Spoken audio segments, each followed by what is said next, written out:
नमस्कार, सत श्री अकाल। आप सभी का स्वागत है हमारे खान ग्लोबल स्टडीज के बड़े प्लेटफॉर्म पर। आज हम कवर करने वाले हैं हमारी लाडली लक्ष्मी योजना के बारे में। ये मध्य प्रदेश की एक बहुत ही महत्वपूर्ण योजना है और ये बहुत सक्सेसफुल भी रही है ये वाली योजना। तो आज हम इस पूरी योजना का यहाँ पे पोस्टमार्टम करने वाले हैं। इस योजना के बारे में सब कुछ हम आज जानने वाले हैं कि ये कब स्टार्ट हुई, कब खत्म हुई, इसका लाभ कौन कौन ले सकता है, कैसे ले सकते हैं, इसका फॉर्म कैसे भरा जाता है और किस तरीके से हमको इसमें पैसे मिलते हैं। मतलब जो हमारी लाडली हैं उनको इसमें पैसे मिलते हैं। तो विदाउट टाइम वेस्टिंग हम स्टार्ट करते हैं हमारी ये योजना के बारे में कि इस योजना के बारे में हम क्या क्या और पढ़ सकते हैं। सबसे पहले हम देखेंगे इसकी एक डेफिनेशन के बारे में कि हमारे इस लाडली लक्ष्मी योजना की डेफिनेशन क्या है, किस तरीके से ये वर्क करती है। ठीक है, देखिए इसके डेफिनेशन को हम शुरुआत करते हैं लाडली लक्ष्मी योजना, जिसका अनुवाद क्या है, देखो जिसका अनुवाद है प्यारी देवी लक्ष्मी योजना। लाडली लक्ष्मी योजना को किस अनुवाद से हम जान सकते हैं? प्यारी देवी लक्ष्मी योजना, इस रूप में भी हम इसको बोल सकते हैं। ठीक है, इसकी शुरुआत कब हुई? मध्य प्रदेश सरकार ने इसको सबसे पहले शुरुआत किया था। बाद में फिर और इसकी योजना की सफलता को देखते हुए बाद में और जो राज्य सरकारें हैं, जैसे कि राजस्थान सरकार ने इसको इस्तेमाल किया। ठीक है, गोवा की सरकार है, उन्होंने इस्तेमाल किया। उत्तर प्रदेश की सरकार है, यूपी की सरकार है, उन्होंने इसका इस्तेमाल किया। तो और ये अलग अलग राज्यों में अलग अलग तरीके से होती है। जैसे कि मध्य प्रदेश में ये 2007 में स्टार्ट हुई, तो राजस्थान में किसी और सन में स्टार्ट हुई थी, उत्तर प्रदेश में किसी और सन में, गोवा में किसी और सन में। ऐसे ही वहां के प्रोविजंस भी अलग हैं। जैसे कि हमारे मध्य प्रदेश में बहुत सारी अनुसूचित जनजातियां हैं। जनजातियां जो है हमारे मध्य प्रदेश में, उनके हिसाब से भी ये बनाई गई हैं। पर जरूरी तो नहीं है कि मध्य प्रदेश में इतनी सारी जनजातियां हैं तो और राज्यों में भी होंगी। इसलिए मध्य प्रदेश सरकार ने हमारे मध्य प्रदेश को देखते हुए ये इस योजना का डिजाइन मध्य प्रदेश के हिसाब से रखा। तो अलग अलग प्रदेशों में अलग अलग हिसाब से इसका डिजाइन रखा गया है। तो सबसे पहले मध्य प्रदेश में ये 2007 में स्टार्ट हुई थी, पर इस योजना में कब से जन्मी हुई बच्चियों को लाभ मिलता है वो हम आगे देखने वाले हैं। ठीक है, चलो इसके सबसे पहले हम इसकी थोड़ी सी डेफिनेशन देख लेते हैं कि इसकी डेफिनेशन क्या हो रही है। लाडली लक्ष्मी योजना को हम क्या कहते हैं? हम कहते हैं प्यारी देवी लक्ष्मी योजना। ये मध्य प्रदेश सरकार द्वारा 2007 में शुरू की गई थी और इनिशिएटिव मध्य प्रदेश सरकार ने ही लिया था। सबसे पहले हमारी मध्य प्रदेश सरकार ने इसको शुरू किया था। इस सशर्त नगद हस्ताक्षर मतलब सिग्नेचर कार्यक्रम का उद्देश्य लड़की को उनकी शिक्षा को बढ़ावा देना है, बाल विवाह को रोकना है, उनकी शिक्षा को बढ़ाना है, भविष्य के लिए वित्तीय सुरक्षा प्रदान करना है। इस योजना के इतने सारे लाभ हमें प्रदान किए जाएंगे। जैसे कि मध्य प्रदेश सरकार ने बोला कि ये योजना हम क्यों ला रहे हैं, ये लिखा हुआ है भाई, और ये उन्होंने सिग्नेचर करके दिया है कि हम योजना क्यों ला रहे हैं। लड़कियों की शिक्षा को बढ़ावा देने के लिए, देखिए, ठीक है, बाल विवाह को रोकने के लिए, क्योंकि हम आगे चल के इस योजना में देखने वाले हैं कि जब बच्चियां 12th पास आउट हो जाएंगी, जब वो ग्रेजुएशन में जाएंगी, तो उस टाइम भी उनको कुछ नगद पुरस्कार दिया जा रहा है, नगद राशि दी जा रही है। तो जब वो ग्रेजुएशन में जाएंगी तो 18 वर्ष की उम्र पार कर लेंगी। 18 वर्ष की उम्र पार करते ही वो शादी उनकी हो सकती है। तो इस हिसाब से उन्होंने शादी की मतलब बाल विवाह को रोकने के लिए इस योजना का बहुत बड़ा हाथ रहा है। ठीक है, वित्तीय सुरक्षा प्रदान करना, हमारी लाडलियों को वित्तीय सुरक्षा प्रदान करना भी इस योजना का महत्व रहा है। अब देखते हैं कैसे कैसे वित्तीय सुरक्षा उनको मिलती है। देखिए सबसे पहले हम आते हैं सबसे पहले हम देखेंगे, थोड़ा सा कलर चेंज कर लेते हैं, ठीक है। देखिए विभाग, ये कौन सा विभाग चलाता है, कौन सा विभाग चला रहा है, ये हम देख लेते हैं।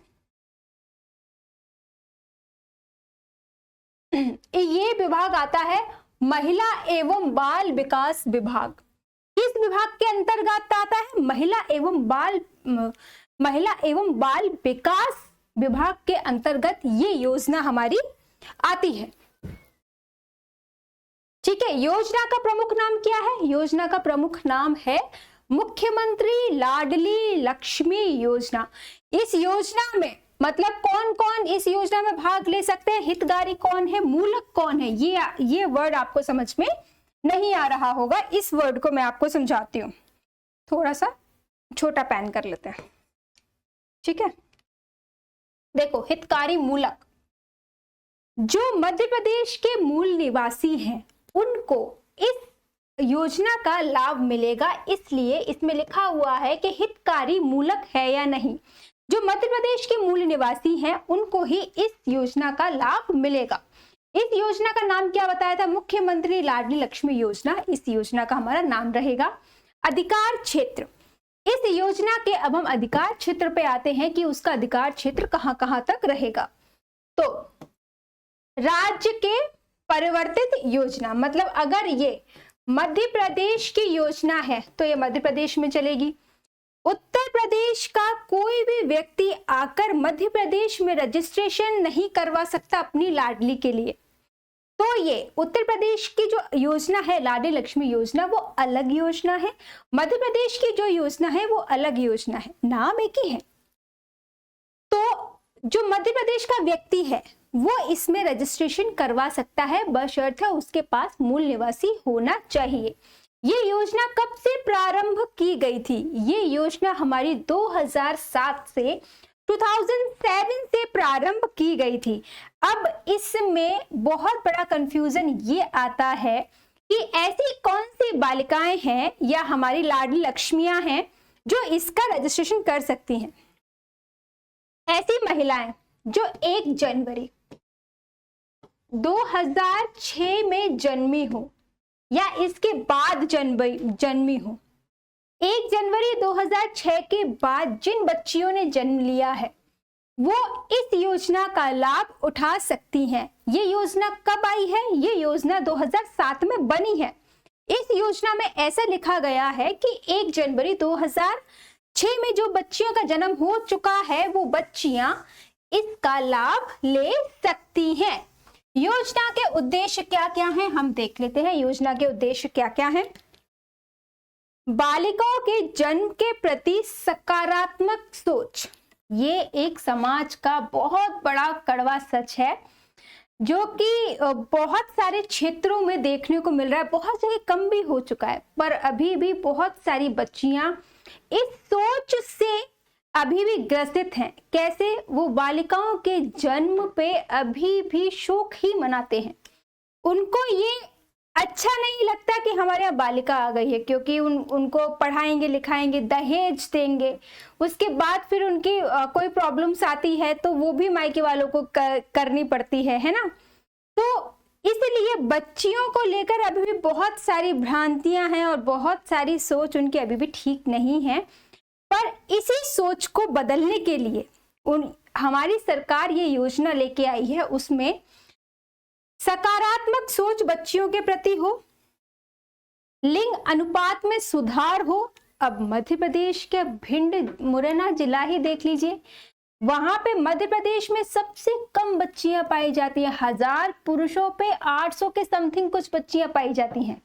बताएं, 1000 पुरुषों पे कम से कम 1000 महिलाएं हो तब तो समानता होगी ना, पर नहीं, इतना लिंग अनुपात गिरा हुआ है। इसलिए लिंग अनुपात में सुधार के लिए ये योजना लाई गई है। बालिकाओं के शैक्षिक स्तर को बढ़ावा देने के लिए ये योजना है।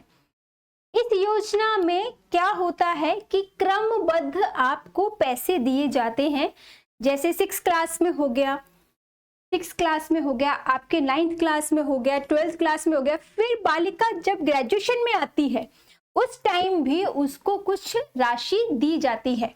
इसलिए यहाँ पे लिखा हुआ है कि शैक्षणिक स्तर पर अब मतलब उसकी अच्छी शैक्षणिक स्तर बनाना, कि वो ग्रेजुएशन कर लेगी, कुछ अपने पैरों पे खड़ी हो जाएगी, ठीक है, इससे कि वो आर्थिक मजबूत भी रहेगी और पैसों के लालच में वो आगे भी बढ़ेगी, आगे पढ़ेगी, आगे बढ़ेगी, अपनी खर्चा खुद उठा सकती है अपनी पढ़ाई का, ठीक है। इस स्थिति में सुधार अच्छे भविष्य की आधारशिला रखने के लिए लाडली लक्ष्मी योजना लाई गई है। बच्चियों के अच्छे भविष्य की आधारशिला रखने के लिए हमारी ये लाडली लक्ष्मी योजना लाई गई है। अब तो आप बहुत अच्छे से समझ गए होंगे कि हमारी लाडली लक्ष्मी योजना क्यों अस्तित्व में आई है, क्यों लाई गई है, ठीक है। चलते हैं आगे, देखते हैं इस योजना में और आगे क्या क्या अच्छा लिखा है। देखिए, लाभार्थियों के लिए आवश्यक शर्तें और लाभार्थियों की चयनित प्रक्रिया, मतलब जो बच्चियां इस योजना के अंतर्गत आएंगी वो बच्चियां कौन कौन सी होंगी, किन किन को इस योजना का लाभ मिल सकता है, अब हम उसको जानेंगे, उसको समझेंगे। सबसे पहले पॉइंट पे आते हैं। सबसे पहला पॉइंट हमारा क्या है कि 1 जनवरी 2006, मतलब हमने जब ये इस योजना की शुरुआत हुई थी 2027 में, तभी अभी मैंने आपको बताया था कि 1 जनवरी 2026 अथवा इसके पश्चात, इसके बाद में जो लड़कियों का जन्म हुआ है वो लड़कियां, वो बच्चियां इस योजना के लाभ के अंतर्गत में आती हैं, इस योजना का लाभ उनको मिलेगा, ठीक है। अब नेक्स्ट आता है सेकंड पॉइंट। सेकंड पॉइंट में क्या लिखा हुआ है ये देखते हैं। माता पिता मध्य प्रदेश के मूल निवासी होना चाहिए, सबसे बड़ी शर्त है ये। पहली कौन सी हो गई कि 2006 के बाद जन्मी हो, 1 जनवरी 2006 के वो बाद जन्मी हो, भले 2 जनवरी को जन्मी हो तो भी इसका लाभ, इस योजना का लाभ उन बच्चियों को मिलेगा, ठीक है। उनके माता पिता का मूल निवासी होना चाहिए, मतलब वो मध्य प्रदेश की निवासी जरूर होनी चाहिए। अब आते हैं हम थर्ड पॉइंट पे। थर्ड पॉइंट क्या है हमारा, माता पिता जिनकी 2 या 2 से कम संतान हो, ठीक है। अब ये पॉइंट बहुत ध्यान से समझना, जिनके माता पिता जिनकी 2 या 2 से कम संतान हो, द्वितीय संतान के जन्म पर परिवार नियोजन अपनाया गया हो, उनको इस योजना का लाभ मिलेगा।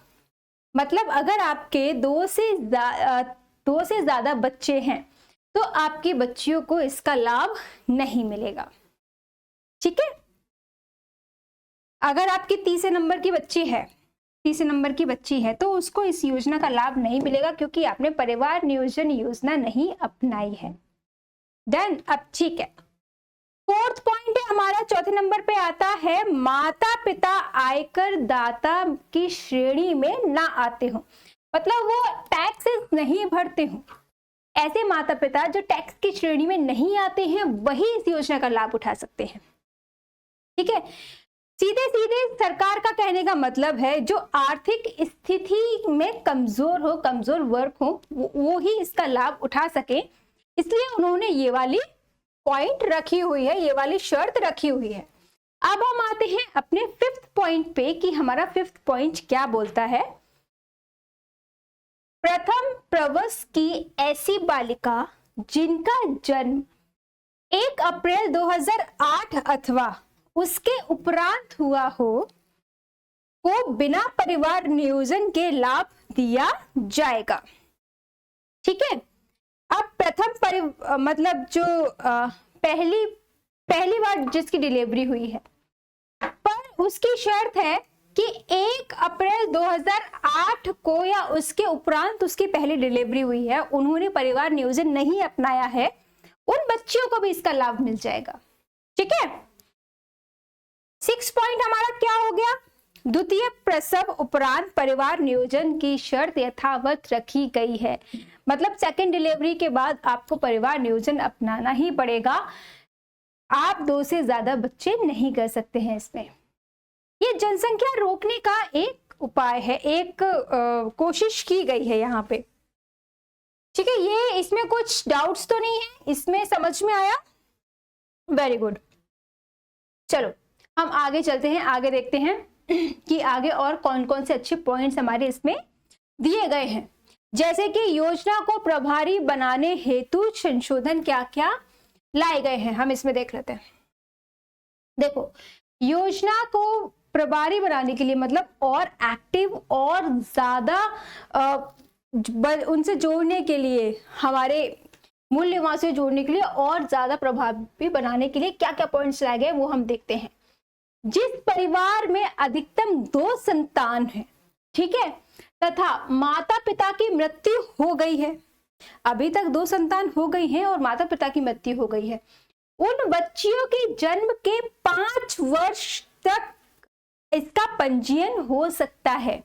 क्या लिखा है? बच्चियों के 5 वर्ष तक। और वैसे क्या है, वैसे बच्ची का जन्म होने के 1 वर्ष में, मतलब 1 ईयर में इसका पंजीयन हो जाना चाहिए। पर ऐसी बच्चियां जिनके माता पिता नहीं है, उन बच्चियों को 5 इयर्स तक का इसका रिलैक्सेशन दे रखे हैं। 5 साल तक वो अपना क्या करा सकती हैं, रजिस्ट्रेशन करवा सकती हैं। परंतु इस प्रकार के प्रकरण में यदि महिला पुरुष की दूसरी शादी हो जाती है, ठीक है, और पूर्व में ही 2 बच्चे हैं और दूसरी शादी से उनको पुत्री हुई है, तो उसको योजना का लाभ नहीं मिलेगा। ठीक है, उस पुत्री को योजना का लाभ नहीं मिलेगा। किसको मिलेगा? जो पहले से ही है उनको मिलेगा।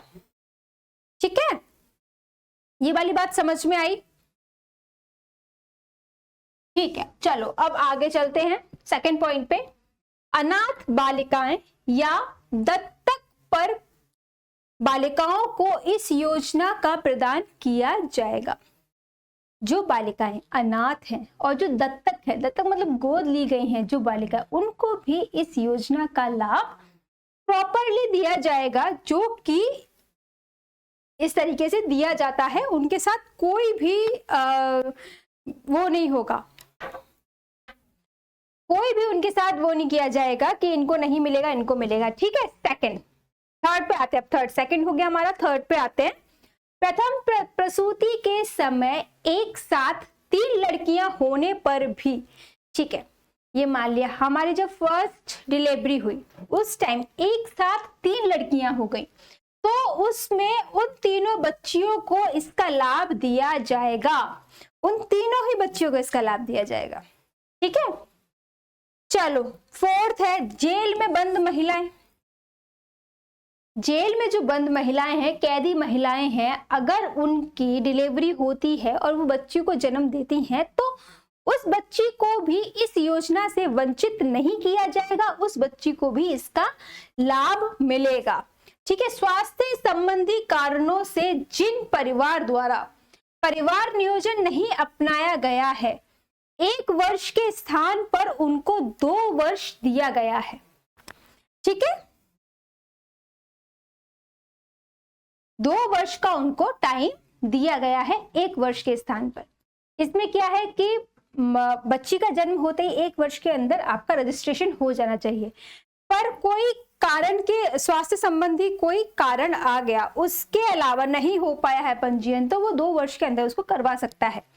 हमारा 6 पॉइंट है कि बलात्कार से पीड़ित जो महिलाएं हैं, उसके बाद जो उनकी संतान होती है, अगर वो बालिका हुई तो बालिका, उसको भी इस योजना का लाभ दिया जाएगा, उसको इस योजना से वंचित नहीं किया जाएगा। ठीक है, चलो चलते हैं हमारे नेक्स्ट पॉइंट पे कि हमारा नेक्स्ट पॉइंट क्या बोलता है।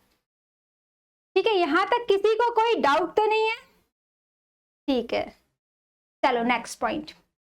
इजी है, ये बहुत इजी योजना है, बहुत ही पॉपुलर योजना है और बहुत ज्यादा क्वेश्चंस इससे आते हैं, बहुत ही, और ये बहुत ज्यादा ही पूछा जाने वाला क्वेश्चन होता है। लाडली लक्ष्मी योजना 2.0 करेक्ट 0.2। ठीक है, चलो नेक्स्ट। इसमें हम देखते हैं कि लाभार्थी वर्ग हमारा कौन सा होगा। ऐसा कौन सा वर्ग है जो इसको, जिनकी सुविधाएं प्राप्त है, मतलब जो इसको ले सकता है, कर सकता है, सामान्य वर्ग। क्या इसमें हमारा जनरल कैटेगरी आती है? बिल्कुल आती है इसमें जनरल कैटेगरी। ठीक है, जनरल कैटेगरी हो गया, अन्य पिछड़ी जाति होगी, अन्य पिछड़ा वर्ग हो गया, ओबीसी जिन्हें हम कह सकते हैं, अनुसूचित जाति, अनुसूचित जनजातियां हो गई, एसटी हो गई, एससी हो गई, सभी इसके अंतर्गत आते हैं। ठीक है, कोई भी बालिका इससे अछूती नहीं है, सब इसके अंतर्गत आती हैं। लाभार्थी का प्रकार, मतलब ये किसको दिया जाएगा? ये हमारी छात्राओं को दिया जाएगा।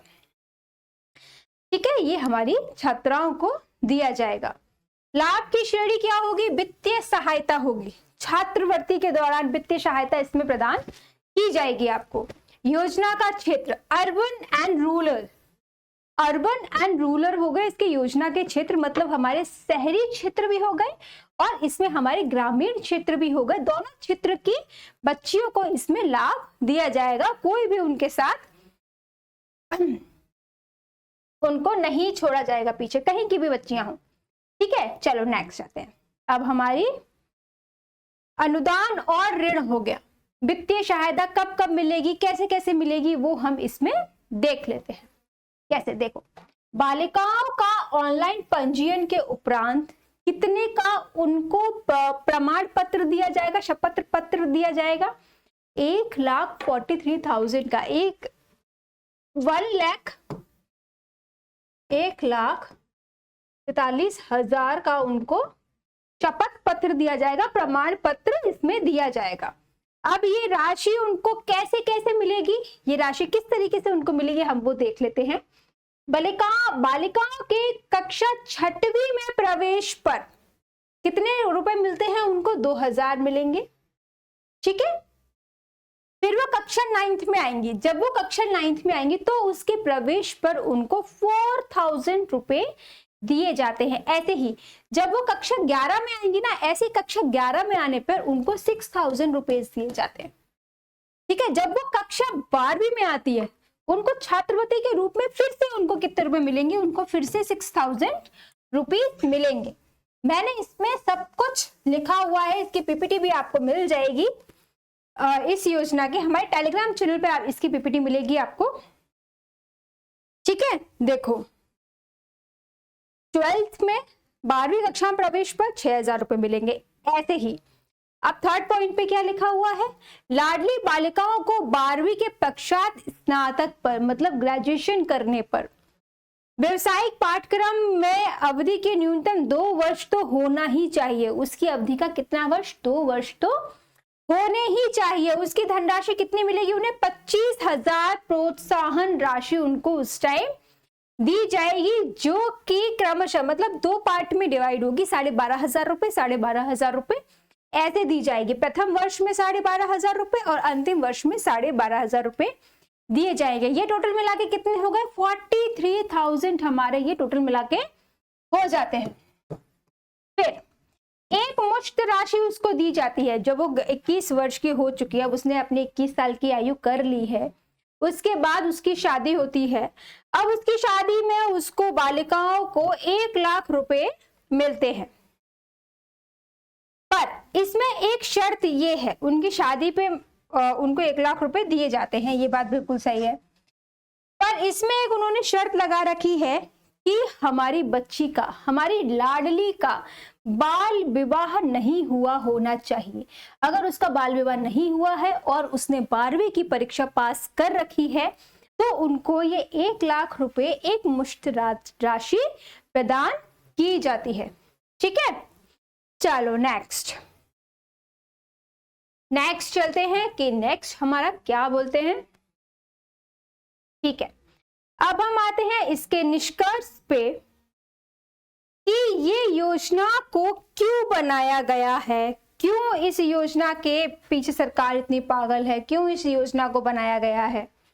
ठीक है, हम इस पे थोड़ा सा डिस्कशन कर लेते हैं, क्योंकि हमारे समाज का आधा हिस्सा महिलाएं हैं। अगर महिलाएं पीछे रह जाती हैं, उनकी पढ़ाई लिखाई में वो पीछे रह जाती हैं, क्या हमारा समाज आगे बढ़ सकता है? बिल्कुल नहीं बढ़ सकता। हमको महिलाओं को भी उतना ही आगे बढ़ाना पड़ेगा जितने कि हमारा पुरुष समाज आगे है। ठीक है, तो दोनों पैरेलल चलेंगे, दोनों साथ में चलेंगे, तभी हमारा देश तरक्की कर सकता है। ऐसे ही छोटे छोटे कदम को उठाने के लिए मध्य प्रदेश सरकार ने ये योजना लेके आई थी, जिसमें लड़कियों को सामाजिक कल्याण कार्यक्रम में शक्ति प्रमाण पत्र दिए जाते हैं। ऐसे इसी योजना के तहत शक्ति प्रदर्शन के लिए उनको, जब वो सशक्त रहेंगी, जब वो पढ़ेंगी लिखेंगी, फाइनेंशियली स्ट्रांग रहेंगी, वित्तीय सहायता उनको सरकार प्रदान कर रही है, इस तरीके से वो रहेंगी तो समाज में आगे जरूर बढ़ेंगी। इसमें बाल विवाह को रोका गया है, ठीक है, बच्चियों को आगे पढ़ाने के लिए प्रोत्साहन किया गया है। तो ये अभी तक की सबसे बेस्ट योजना है। मैंने शुरुआत भी योजनाओं की इसी योजना से की, क्योंकि ये मेरी भी फेवरेट योजना है। मध्य प्रदेश सरकार ने बहुत अच्छा इनिशिएटिव लिया, बहुत अच्छी योजना चलाई, और आगे भी हम बहुत सारी योजनाएं करने वाले हैं, बहुत सारी योजनाएं देखने वाले हैं। तो ऐसी ही योजनाओं को देखने के लिए आप हमारे साथ जुड़े रहिए, ठीक है, क्योंकि मैंने इसमें ऐसा कोई सा भी पॉइंट नहीं है, कोई सा भी फैक्ट नहीं है कि मैंने इसमें छोड़ा हो, ठीक है। सारे फैक्ट्स इसमें मैंने ले लिए हैं, सारे फैक्ट्स मैंने कवर कर लिए हैं। तो पेपर में कहीं से भी आ जाए, पेपर में कहीं से भी आ जाए, सारे फैक्ट आपके इसमें इंक्लूड हो जाएंगे, कोई भी फैक्ट आपका इसमें से छूटने वाला नहीं है, ठीक है। आज हमने पूरा पोस्टमार्टम किया है इस योजना का। चलिए नमस्ते, मिलते हैं नेक्स्ट वीडियो में अगली योजना के साथ। अब अगली योजना का हम करेंगे पोस्टमार्टम, तो हमारे सारे क्वेश्चन सॉल्व रहेंगे, एक भी क्वेश्चन नहीं छूटेगा। ओके, जय हिंद, जय भारत।